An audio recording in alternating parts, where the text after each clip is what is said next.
ndo wa pili amepata daraja ya makbuli, daraja yake ni makbuli.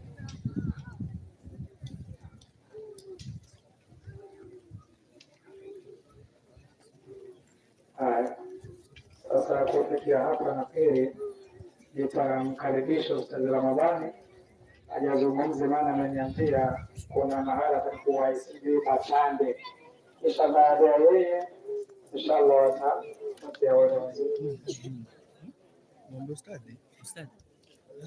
Usende pale Bangrini. Inshallah Ustadhi.